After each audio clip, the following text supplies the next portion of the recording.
In the past year, we have stayed at the Grand Floridian twice, and I wanted to share the pros and cons. The Grand Floridian is the flagship resort of the Walt Disney World property. It is a deluxe resort, of which there are 8.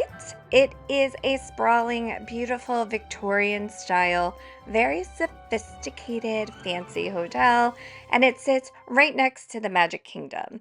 It overlooks the Seven Seas Lagoon.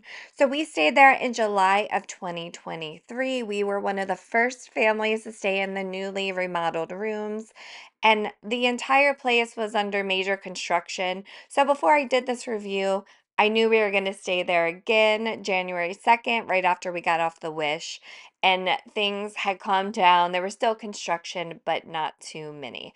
So let's jump into the pros of this resort. This might be a long list and not too many cons. I love this resort. So, number one, it is beautiful. You walk in, like I said, it's Victorian style, stunning resort, one of the most beautiful hotel lobbies I have ever seen, even while it was under construction. The details throughout this lobby, there's marble inlay of Disney characters. It's not in your face Disney. It's stunning and beautiful and subtle.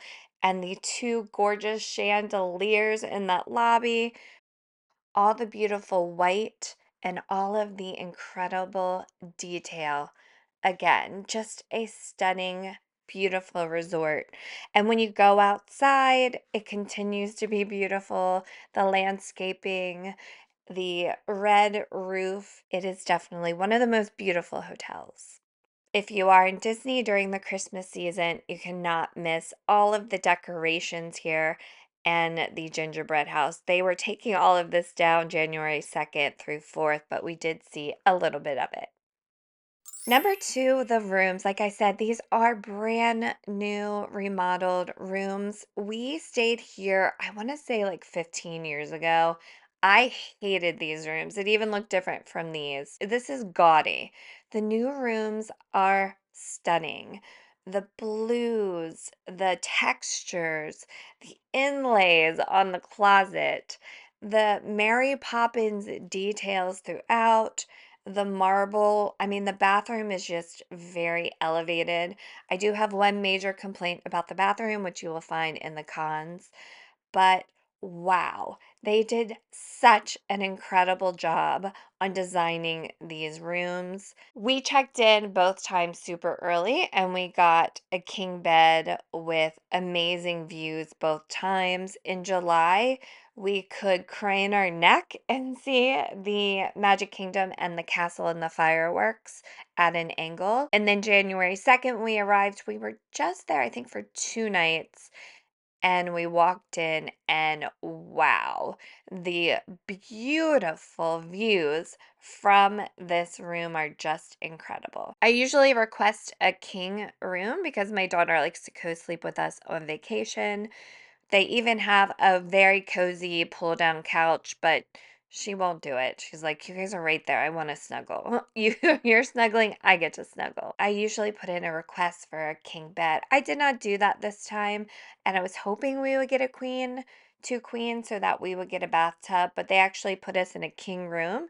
And I walked in, I was disappointed, but once I saw that view of the Seven Seas Lagoon, I was like, it's 2 nights. We will deal with a shower and no tub. Disney has been upgrading a lot of the rooms and adding a lot of charging, which they need to do with the Magic Plus bands. And the Grand Floridian is my favorite. They're tucking them in the side and on the nightstands. So, such a nice way to do it. I think of all the Disney resorts, these rooms are now my favorite. They are so beautiful. I love all the soft tones, the blues, the Mary Poppins touches are everywhere. Just gorgeous and subtle. They have the umbrella on the lamps and the beautiful chandelier with the birds.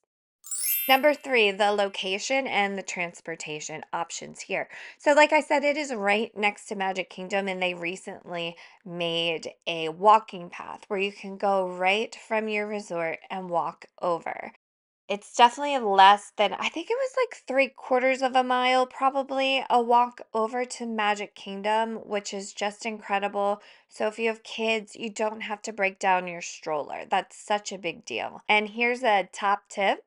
The monorail, resort monorail, you want to take that to Magic Kingdom in the morning. It's a direct shot over. And then on the way back, take the boat or water taxi. It's a direct shot. The Grand Floridian will be on the first stop for both of those. The first day of getting on the water taxi, and it goes over to the Polynesian first and then takes you over. It's a beautiful ride, but it just takes so much longer. You want to take monorail in the morning or walk, and then you can walk back or take the water taxi back. So the transportation options here, you can take the water taxi, monorail, or walk to Magic Kingdom. You can take the monorail, you go over to the TTC, then over to Epcot to get to Epcot, and then unfortunately you have the bus for the other two parks, Hollywood Studios and Animal Kingdom. Number 4 are the restaurants. So all of the deluxe resorts at Disney World, you just have so many amazing options for restaurants. And the Grand Floridian is on another level. So, to start with, the culinary crown jewel of Disney World is the AAA 5 Diamond awarded Victoria and Albert. So, this is going to be the fanciest dining that they have there. My husband and I have never dined here. You need to be 10 years or up. It's a long, very extensive dining experience. There are beautiful high-end dining experiences like Narcoses and Citricos and Grand Floridian Cafe. These are all sit-down fancy restaurants. We have eaten at Narcoses many times. It's out there on the water next to the water taxi, a wonderful restaurant. I've been to Grand Floridian Cafe a couple of times. I have never been to Citricos.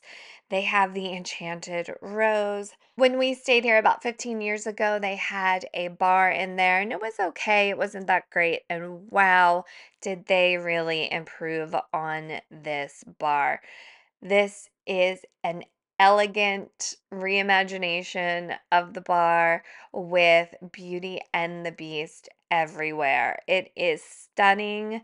The margarita was delicious and one of my favorite lounges and bars on Disney property. They have Gasparilla Island Grill, which is their quick service, really good food, pretty typical deluxe resort quick service for Disney. They recently opened back up after it was closed for a long time, 1900 Park Fair. I've never been there before, but I have made the strawberry soup at home and it's very good. And the Garden View Tea Room, sadly, it is still not open. I have dined here twice with my mom and sisters, and it is such a cool place. I absolutely love it.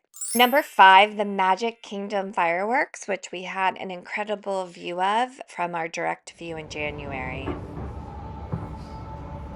As you can see, the fireworks are so incredible to watch and to relax out on your balcony and enjoy, but the sound is not quite there. You can't hear the happily ever after all too much.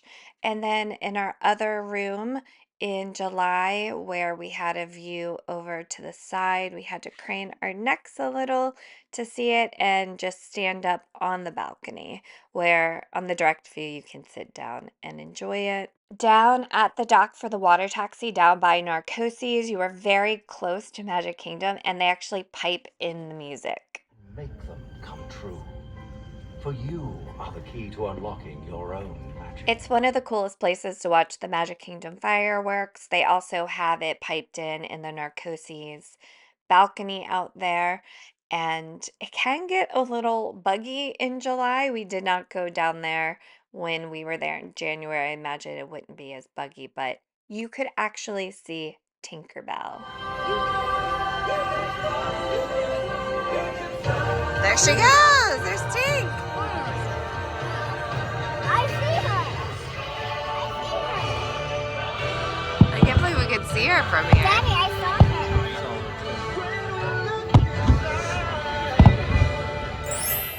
Number six, the pool, and specifically the main pool, which is very close to the lobby. If you have kids, this is the area you're going to want to be. They have other pools that are quiet pools and don't have a lot going on, but they have longer hours and no lifeguards. So these have lifeguards and it overlooks the Seven Seas Lagoon. Very beautiful area and just surrounded by the beauty of the buildings of the Grand Floridian. So the main pool has a grotto with a waterfall. It has zero entry and it has the beaches pool bar and grill, which has some, I would say, casual lunch items and lots of delicious, yummy drinks. There's a good amount of seating around. We got there as soon as it opened, so the pool bar wasn't open and no one was around. Every Disney pool has life jackets available complimentary for the children. They had a really nice bathroom and changing room here with a lot of amenities. And they have cabanas available. There's not many available, so they are hard to get. We recently tried to get one at Beach and Yacht Club. Apparently, there's only like four of them, and they were just under $300 for the day, which I think is a pretty good price. And then there is a little bridge that goes over, and that 180-foot slide, which my daughter did so many times. And one of my absolute favorite parts of this pool is that a freaking monorail goes by, and it's so much fun to watch. Just a beautiful pool and a big pro for staying at the Grand Floridian. If you have young kids under 48 inches, the aquatic play area, which is themed to Alice in Wonderland, this is a fantastic space for little ones. It is fenced in and it's just like a splash area with lots of slides, and then they have that bucket that fills out and dumps. And then look at this view of the main building of the Grand Floridian, just absolutely gorgeous. And then Mary Poppins touches throughout, and that is adjacent to the main pool as well. We did not get anything from the pool bar, but here is the menu. We headed over to Epcot for lunch. Number seven, shopping. I love everything preppy. Lily Pulitzer, Vineyard Vines, and the Grand Floridian provides.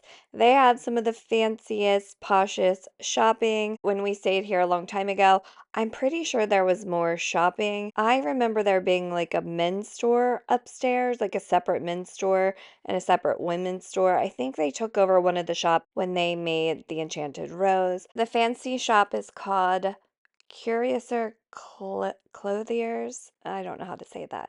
So this is the really nice shop. They have Grand Floridian branded things. I was very tempted to get the lounge fly. I really liked it. Over in the back, they had a whole beautiful lily section. Very nice. It wasn't just Disney branded, it was just really nice lily stuff. Last summer, they had the beautiful blue, pink, and green print, which I got a pair of leggings in that print. They had some jewelry, some sunglasses, some higher end jewelry, as well as Dooney and Burke bags, which are not my favorite, but they are on the higher end, especially for Disney merchandise. They had a Vineyard Vine section as well. They also had a really nice Vineyard Vines Grand Floridian beach bag. One of my favorite Disney souvenirs are Christmas tree ornaments, so I picked this one up and it is so gorgeous and so much detail with all the characters in Grand Floridian. Tucked in this same shop in the back is the men's section. This was very Tommy Hilfiger heavy this trip, which I wasn't a big fan of. Usually they have nicer stuff like Tommy Bahama, items like that, Vineyard Vines. So if you forget anything or you want to pick up some gifts, it's a nice shop in there for men. Sandy Cove, which is sort of like the convenient area. You can get wine and some refrigerated stuff to put back in your room. When we were there in July, they had these really cute art kits for sale. I don't know why I've never been in this Bayesian shop. They have one at Disney Springs as well. I guess it's like high-end soap. So they have one of these in Grand Floridian. Again, never been in here. And the last shop, which is up near where you pick up the monorail, is your typical Disney souvenir stuff. A lot of this stuff you will find in the parks. But one thing that I really loved was this Enchanted Rose t-shirt.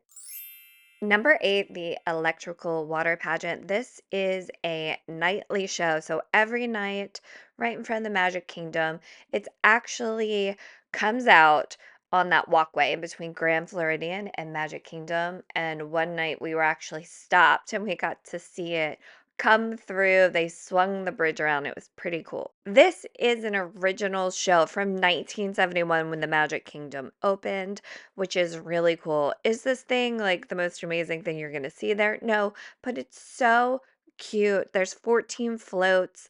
There's classic songs that are depicted, and then there's also some patriotic music as well. So we saw it as we were walking home one night after we stopped to get like water and snacks from Gasparilla Grill.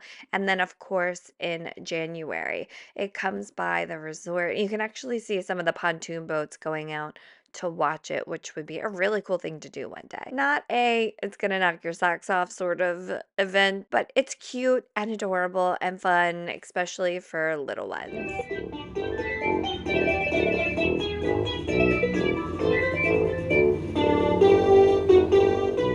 Number 9, the amenities. So, with every deluxe resort on Disney property, you're going to have a lot more amenities. One of those things, especially at the Grand Floridian, you can do fireworks cruises from there, rent a pontoon boat. They have campfires out by the pool. They also have little games set up for you. They have recreational activities set up every day, like movies under the stars, which other resorts even value and moderates do that as well. They also have a beautiful spa. I did do it once when my mom and I stayed there and I went and got like a pedicure. My sister got a massage. Very nice. If you want to take all that time out to yourself, you should. Something I've never done before, probably ever on vacation, is laundry. But in July, we were there for a long trip, I think of like 9 or 10 days. And the laundry service was so nice at the Grand Floridian. That was the night that we sat out by the dock.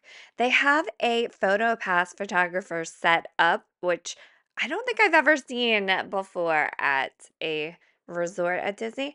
So that's pretty cool to do. And actually, Disney reached out, look at this, and they were like, oh, this is adorable and cute. Maybe they didn't say exactly that, but do we have your permission to use this photo?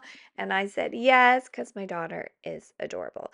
So, very nice amenities for a deluxe resort. Let's jump into the cons. Number 1 is going to be no shaving ledge and also putting in more showers. My daughter has slipped a good amount in showers. It's just not very good for little ones. And then for women, we have to do like yoga inside the shower to shave. So, yeah, Disney fixed this. They at Animal Kingdom Lodge, they have a shaving ledge. I don't know why they did not do this. I would prefer more bathtubs and some women to actually use these rooms when they design them so the women can be like, we shave our legs a lot. So, could you have a little ledge or a little spot to put our toe to prop up our legs so we can shave it? No shaving ledge, not a fan. Number 2, unless you are saying club level, which is very expensive, that is in the main lobby area, and that's where you pick up the bus and the monorail, so you will be covered in case of bad weather. So, unless you're staying there, all of the rooms you have to walk a good amount outside. So, in really bad weather, it's just a little bit of a problem. There's no cover to get to and from your rooms. Number 3, the pool. While I love this pool, I feel like they need to do some major improvements.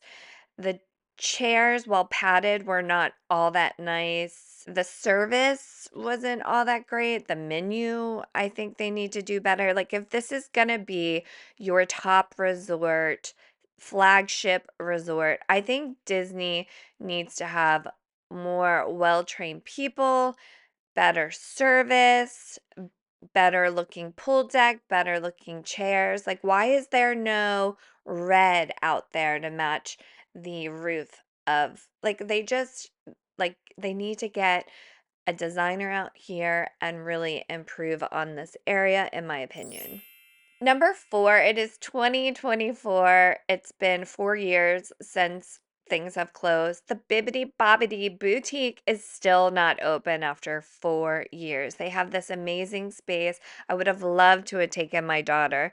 So yeah, that's a big con. They still haven't opened up the Garden View lounge for the little tea parties, which I would love to take her to. They just recently opened up 1900 Park Fair. So that would be my list of cons. It's not a lot because I do love this resort. It is a beautiful resort. And one thing to leave you with, if this resort is out of your budget, which it is very expensive, both times they were under construction, we got an annual pass holder discount.